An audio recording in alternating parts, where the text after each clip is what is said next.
Bismillahirrohmanirrohim. Assalamualaikum warahmatullahi wabarakatuh.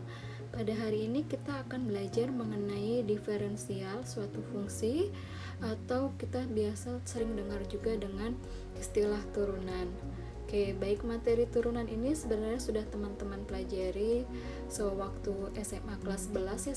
Setahu saya untuk kurikulum SMA itu dipelajari di SMA kelas 11 untuk turunan aljabar. Nah, bagi teman-teman yang lupa atau yang tidak ingat lagi mengenai materi ini, mungkin teman-teman bisa buka kembali catatannya di SMA atau buku-buku SMA-nya.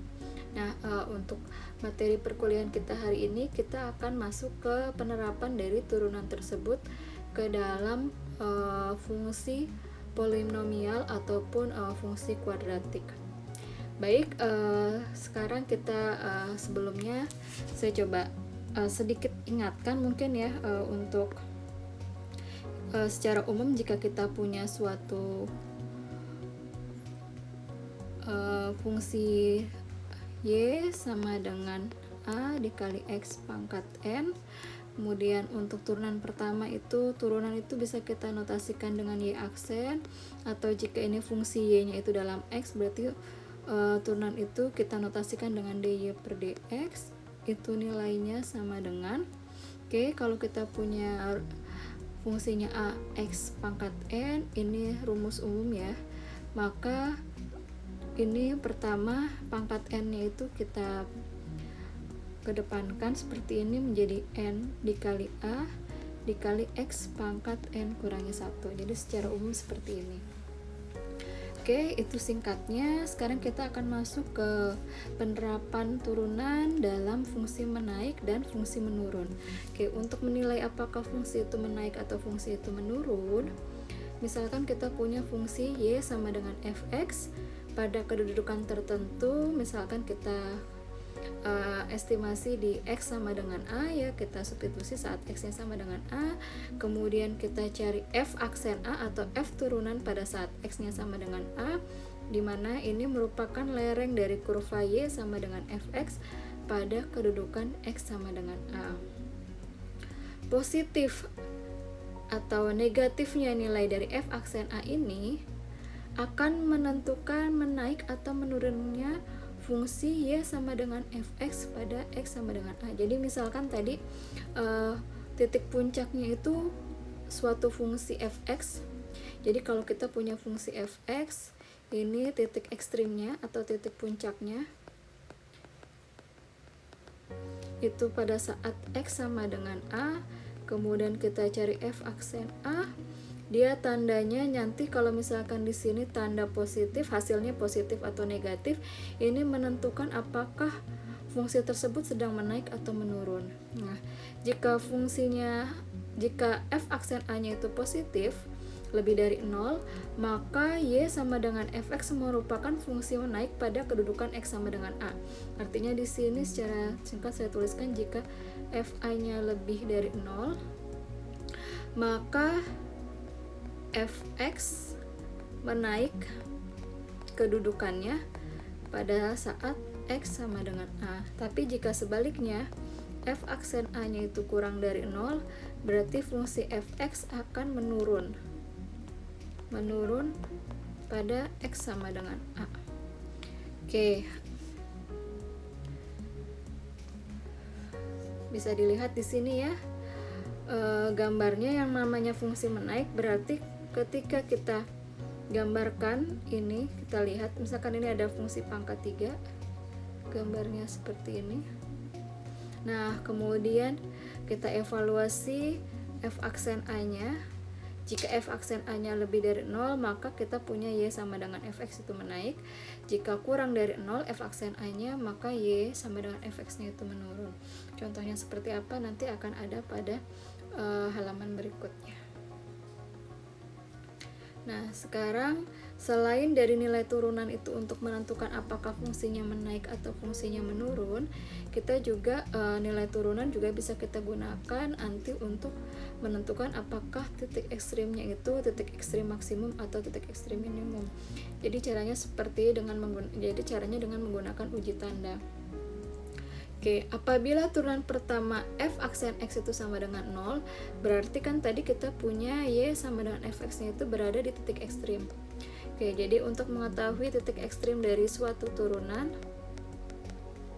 suatu fungsi, titik ekstrim suatu fungsi, itu bisa kita cari dari turunan pertamanya, terus kita sama dengankan 0. Ya, tadi ya, kalau kita lihat di sini, kalau untuk menentukan dia apakah ekstrimnya maksimum atau minimum, kita gunakan namanya uji tanda, di mana di sini kita lihat misalkan pada saat nilai sama dengan A, dia f aksen A-nya itu sama dengan 0.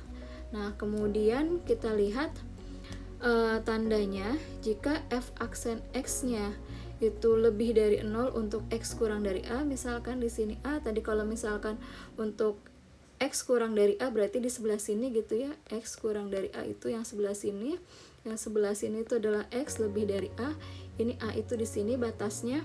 Kemudian kita lihat jika f aksen x-nya saat x kurang dari A itu tandanya positif, jadi kalau di sini f aksen x-nya itu positif, kemudian di sebelah sini f aksen x-nya negatif ya, dari positif kemudian ke negatif, maka titik ekstrimnya adalah titik ekstrim maksimum ya. Jadi kalau di sini positif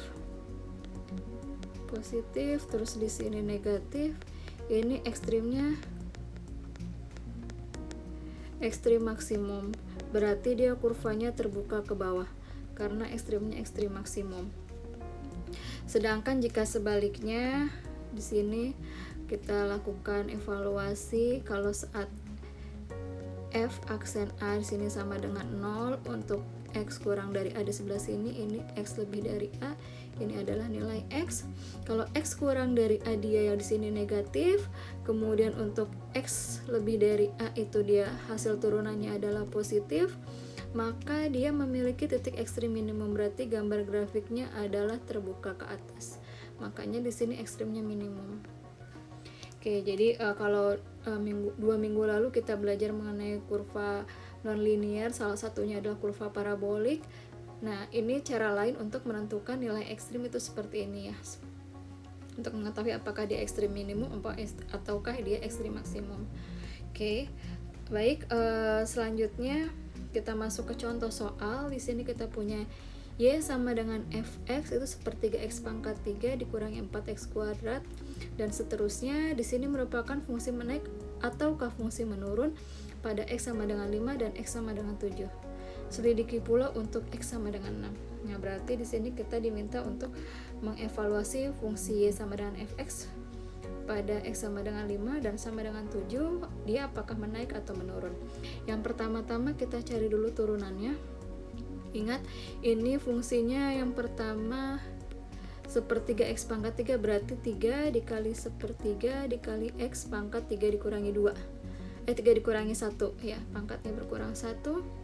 Di sini 2 dikali 4, 2 itu dari pangkat ini, 4 itu konstanta di sini, berarti 2 kali 4 dikali x pangkat 1, karena di sini pangkatnya 2 dikurangi 1 berarti 1. Nah, kemudian untuk yang x berpangkat 1 kalau diturunkan, yaitu di sini tinggal koefisiennya aja ya, berarti tinggal plus 12.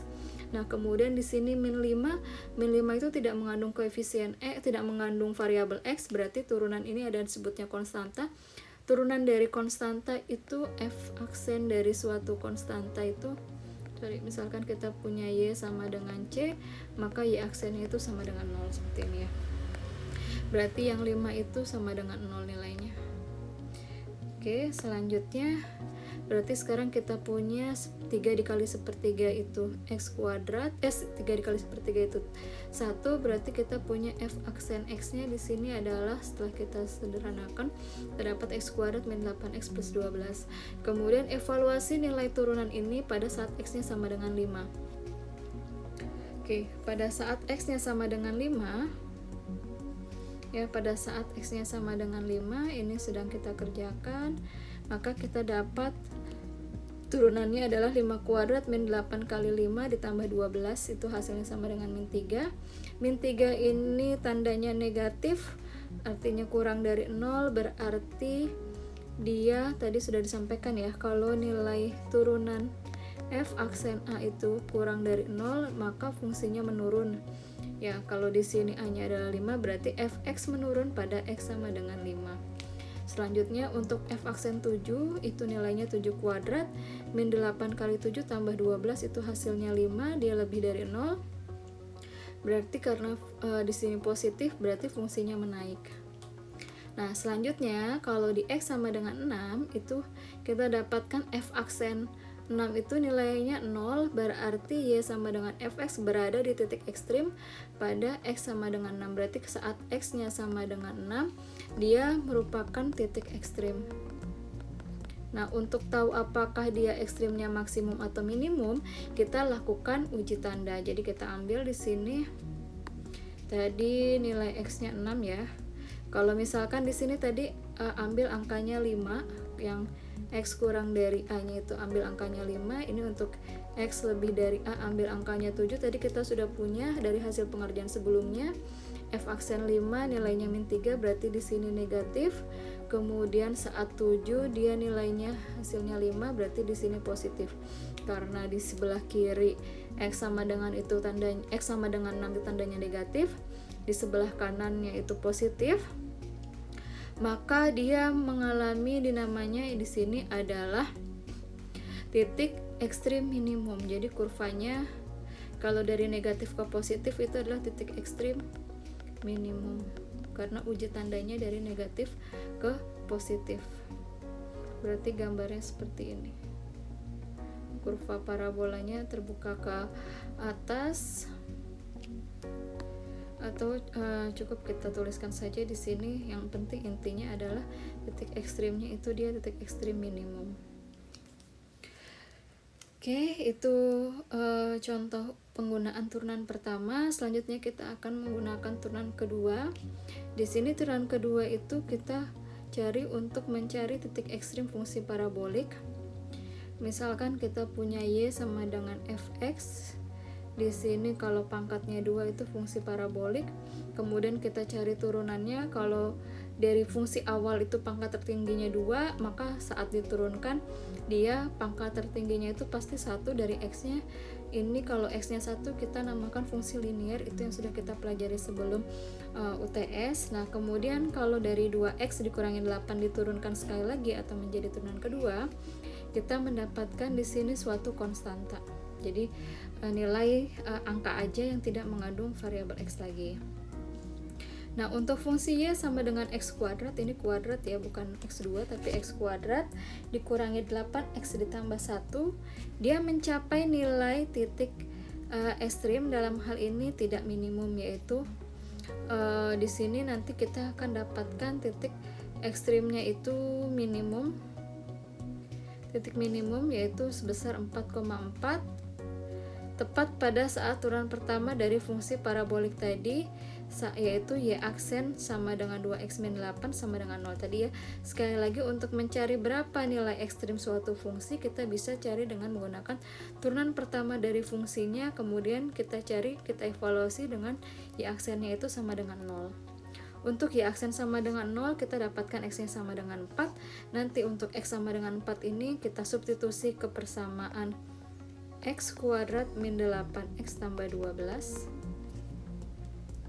Oke, nah itu nanti di situ kita dapatkan hasilnya adalah, kalau kita substitusi dengan 4, berarti ini 4 kuadrat min 8 kali 4 tambah 12 itu sama dengan 16 min 32 tambah 12, ini hasilnya adalah min 4. Maka kita dapatkan titik ekstrimnya itu adalah 4, min 4, karena x nya 4, y nya itu min 4. Nilai y min 4 untuk fungsi parabolik diperoleh ya, udah saya sampaikan ya. Itu berarti untuk mencari titik ekstrimnya caranya seperti itu. Oke, sekarang kita dapatkan gambarnya ya. Dari fungsi y sama dengan x kuadrat itu gambarnya seperti ini. Kurva parabolanya ya, ini yang y sama dengan x kuadrat min 8x plus 12. Oke, tadi dari hasil menurunkan dari turunan pertama kita dapatkan titik puncaknya adalah 4,-4. Nah, selanjutnya kita cari turunan keduanya. Tadi turunan keduanya hasilnya adalah 2. Nah, di sini turunan keduanya itu nilainya positif. Nah, di sini sudah diberikan resume bahwa untuk parabola Y sama dengan fx itu akan mencapai titik ekstrim pada saat Y aksennya sama dengan 0. Nah, kemudian jika turunan keduanya kurang dari 0, bentuk parabolanya terbuka ke bawah. Titik ekstrimnya adalah titik maksimum. Sedangkan untuk Y turunan keduanya lebih dari 0, seperti yang tadi contoh soal ini, dia nilainya 2, berarti lebih dari 0, maka bentuk parabolanya terbuka ke atas. Titik ekstrimnya adalah titik minimum. Berarti kalau kita diminta untuk menggambar grafik x kuadrat min 8x tambah 12, kita telaah ini nilai-nilai turunan pertamanya, turunan keduanya, kemudian kita evaluasi apakah turunan keduanya kurang dari 0 atau lebih dari 0. Kalau turunan keduanya lebih dari 0, berarti kita nanti gambarnya berarti harusnya seperti ini ya, parabolanya terbuka ke atas. Jadi jangan sampai gambarnya parabola terbuka ke bawah gitu. Oke, ini ada contoh berikutnya. Kita punya soal Y sama dengan min x kuadrat tambah 6x kurangi 2. Cari turunannya adalah Y aksen, itu untuk turunan pertama ini min 2x tambah 6, turunan keduanya itu min 2. Nah, di sini tanda untuk min 2 itu kan kurang dari 0. Berarti sebelum sampai kita menggambar secara lengkap, di sini kita udah tahu bahwa nanti kurva kita itu gambarnya parabola terbuka ke bawah. Ya, karena di sini nilai turunan keduanya itu negatif. Oke, berarti kita sekarang sudah ada gambaran bahwa parabola kita akan terbuka ke bawah.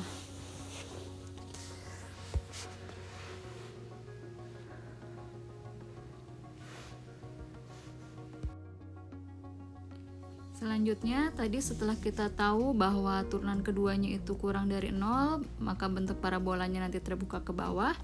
Selanjutnya, dengan demikian kalau parabolanya terbuka ke bawah, titik ekstrim yang kita akan hitung nanti kita dapatkan itu namanya titik ekstrim maksimum, karena dia berada di puncak seperti ini. Nah, untuk berapa nilai titik atau koordinat titik maksimumnya, berarti kita masukkan untuk tahu koordinatnya, berarti kita cari tadi turunan pertamanya itu kita sama dengan kan 0, berarti kita punya tadi turunan pertamanya adalah min 2x tambah 6 sama dengan 0, berarti kita peroleh x sama dengan 3.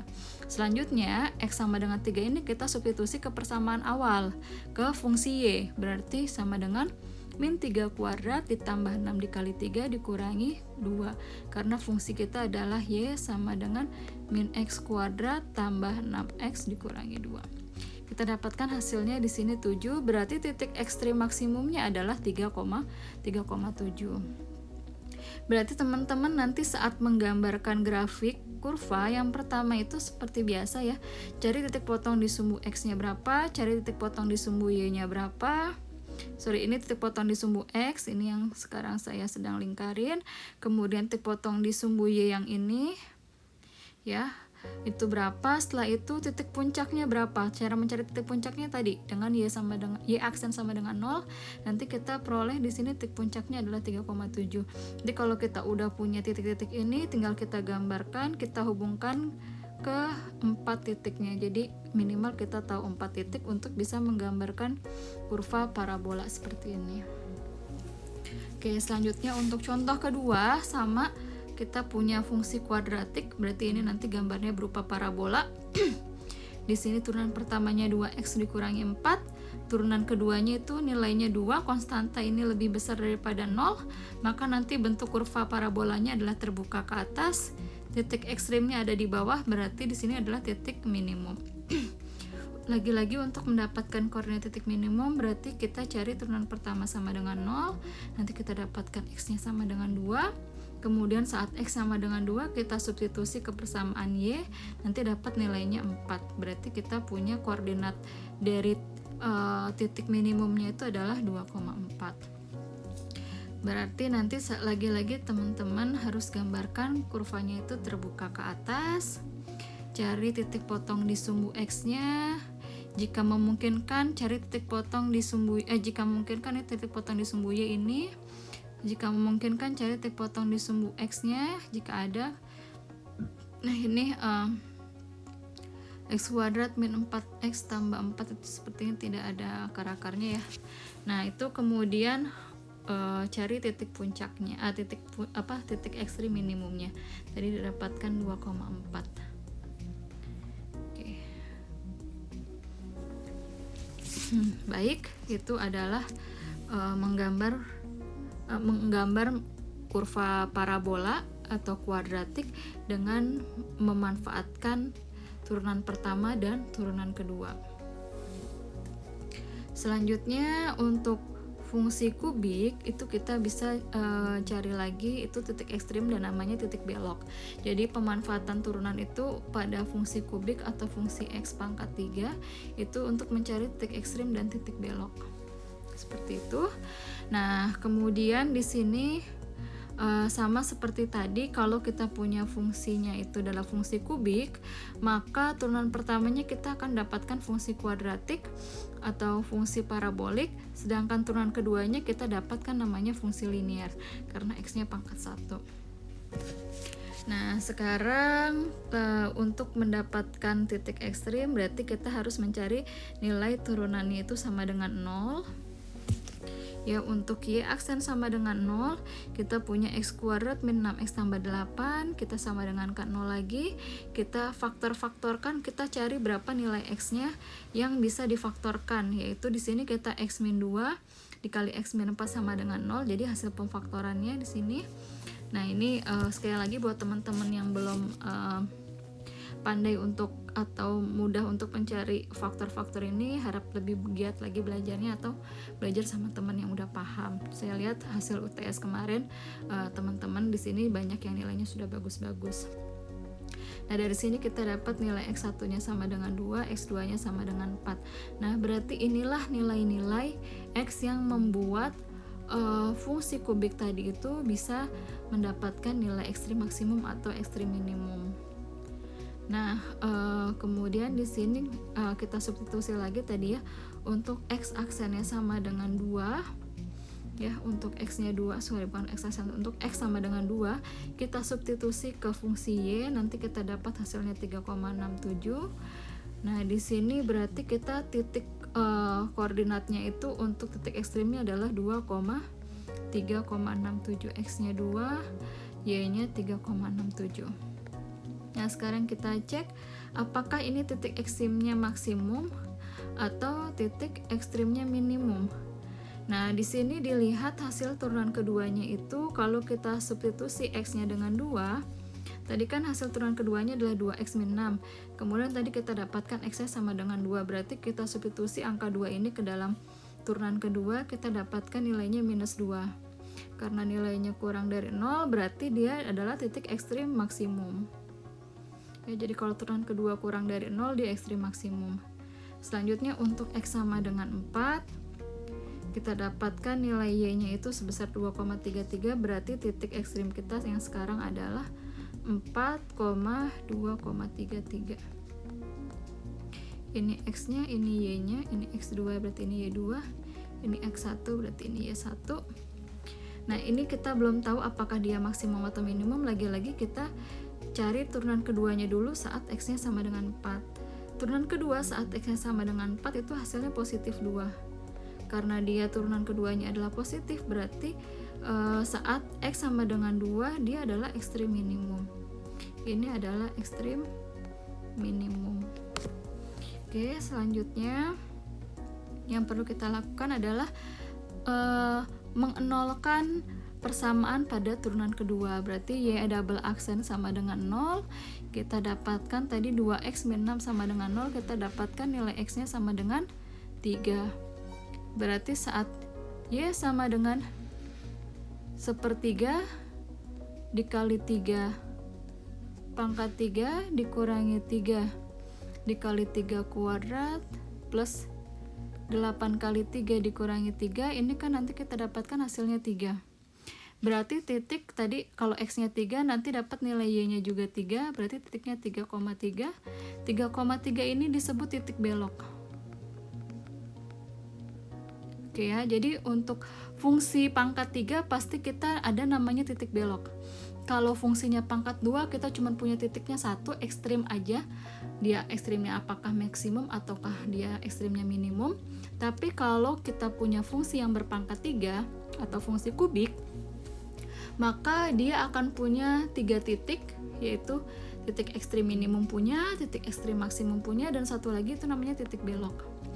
Dan titik belok ini kita akan peroleh jika kita mencari turunan keduanya sama dengan 0. Oke.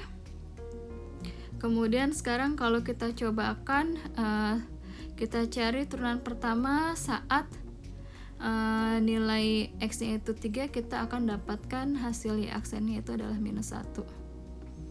Derivatif pertama berada di titik ekstrim, dalam hal ini adalah titik minimum. Oke ya. Selanjutnya berarti tadi kita akan menggambarkan titik maksimumnya itu pada koordinat 2,367, titik beloknya di 3,3, titik minimumnya di 4,233. Nah, ini ya. Kita gambarkan 2,367 misalkan di sini. Kemudian dari suatu fungsi ya seperti tadi ya, cari dulu jika memungkinkan adalah titik potong di sumbu X dan titik potong di sumbu Y. Nah, yang umumnya ada itu biasanya titik potong di sumbu Y-nya. Jadi teman-teman cari dulu titik potong di sumbu Y-nya berapa di sini. Kemudian tadi udah dapet titik ekstrim maksimumnya di sini 2,367. Terus tadi ekstrim minimumnya itu di 4,233. Kemudian titik beloknya ada di 3,3. Nah, ini terkait menggambar titik belok. Titik belok itu seperti apa sih? Nah, jadi yang namanya titik belok itu adalah terjadi titik di mana tempat terjadinya perubahan arah lengkungan. Jadi kan tadi kita misalkan di sini ada titik 3,3, terus di sini ada titik 2,3,677 gitu ya. Kemudian tadi ada lagi titik di sini itu 4,233 gitu ya, misalkan di sini. Nah, artinya berarti sekarang kita kan punya 3 titik ini kan, ini kurvanya kubik ya.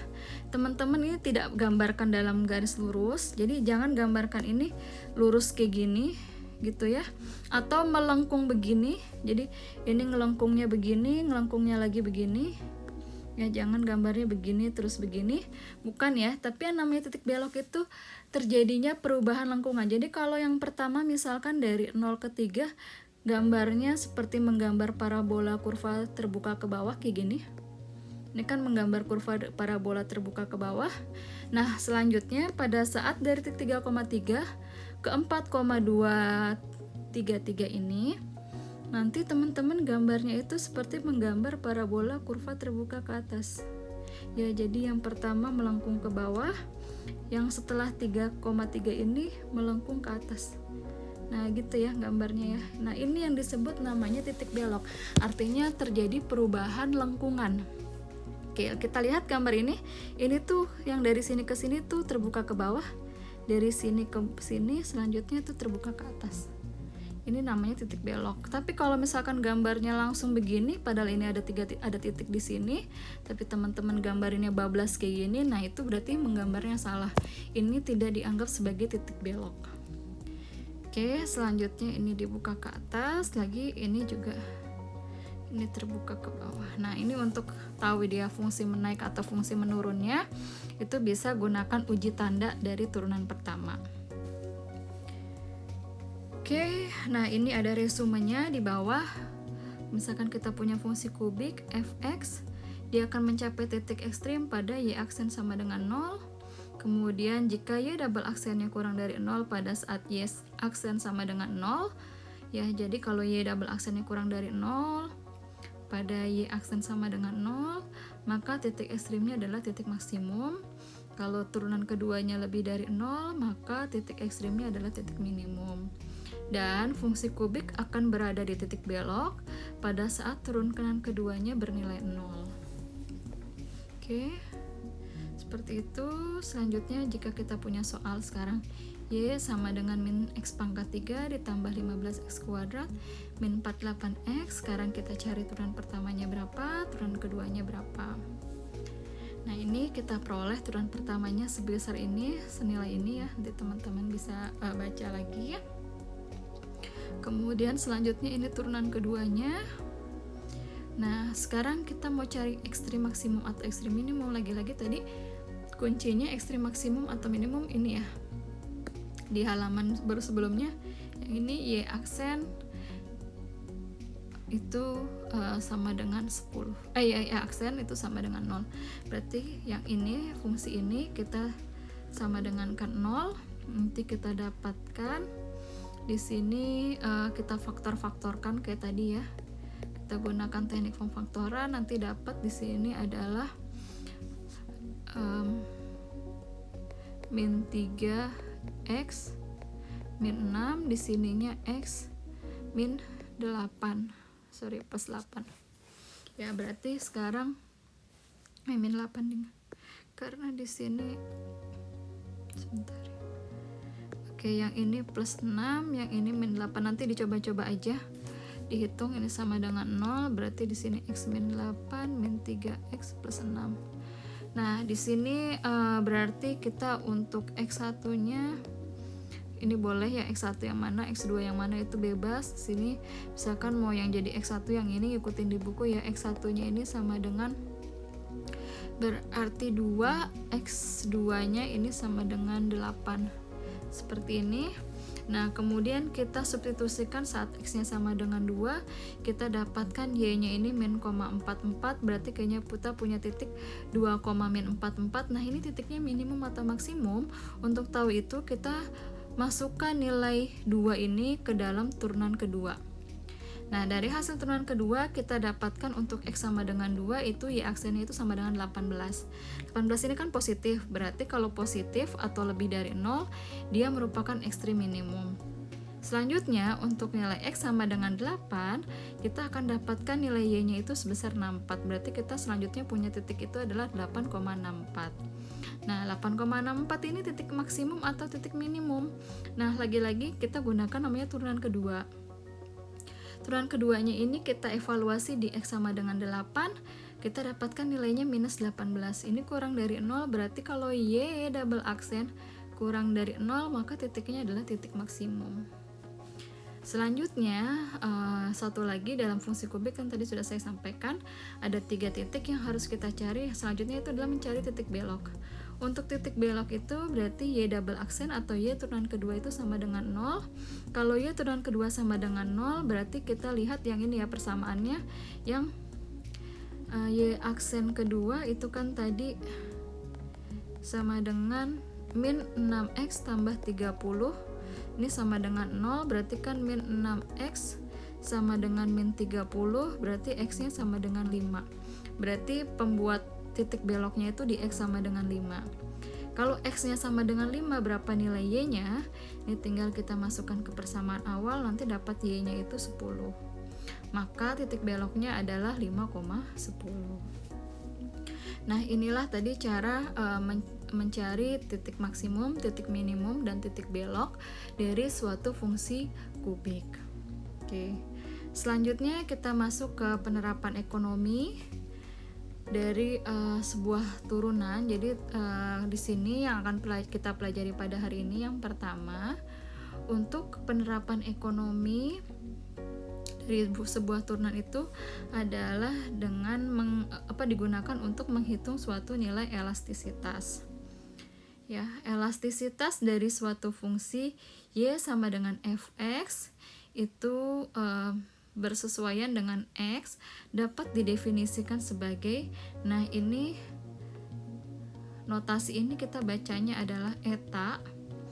Eta itu nilainya adalah di sini langsung saja ke bagian akhir, yaitu turunan dari y terhadap x atau dituliskan dengan dy per dx dikali x dibagi y. Ini berarti bahwa elastisitas y sama dengan fx merupakan limit dari rasio antara perubahan relatif dalam y terhadap perubahan relatif dalam x untuk perubahan x yang sangat kecil atau mendekati 0.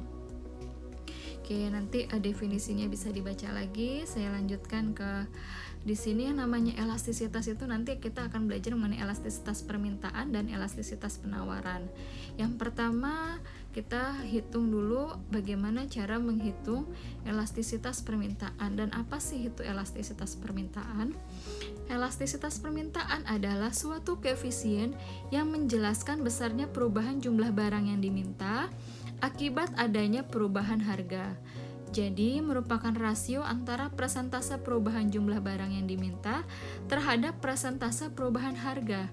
Elastisitas permintaan ini disimbolkan atau dinotasikan dengan mu D. Ya, ingat, sama seperti waktu kita belajar kurva permintaan dan kurva penawaran, kita punya QD. Berarti untuk ini D itu adalah singkatan dari demand. Berarti kalau elastisitas permintaan gitu kita nulisnya adalah eta D. Cara menulisnya perhatikan ini. Saya akan menulis. Jadi garis biru ini, tinta warna biru ini pertama stepnya nulisnya kayak gini dulu. Kemudian habis itu lanjutkan gini. Nah, ini bacanya eta. Ya, latihan aja nulisnya, ini bacanya eta D. Kayak gitu. Nah, selanjutnya di sini untuk rumus eta ya, mu eta D, kita lihat bagian akhirnya saja ya, yang ini. Jadi rumusnya adalah D QD ya, D QD per DP. Jadi QD ini kita turunkan terhadap P dikali P dibagi dengan QD. Di mana ya, di sini ada catatan D QD per DP itu tak lain adalah Q aksen D atau F aksen P. Jadi ini adalah turunan pertama dari fungsi permintaan. Nah, ini kita lihat di sini permintaan akan suatu barang dikatakan bersifat elastik. Jadi barang itu akan bersifat elastik apabila mutlak dari eta D-nya ya, mutlak dari elastisitas permintaannya itu nilainya lebih besar dari 1. Kemudian kalau nilai mutlaknya sama dengan 1 itu namanya elastik uniter. Kalau mutlaknya itu nilai mutlaknya itu kurang dari 1, dia namanya inelastik. Oke, nah barang yang permintaannya elastis mengisyaratkan bahwa jika harga barang tersebut berubah sebesar persentase tertentu, maka permintaan terhadapnya akan berubah secara berlawanan arah dengan persentase yang lebih besar daripada persentase perubahan harganya. Nah, ini kita lihat di sini ada contoh di kasus 42. QD sama dengan 25 min 3P kuadrat. Tentukan elastisitas permintaannya pada tingkat harga P sama dengan 5.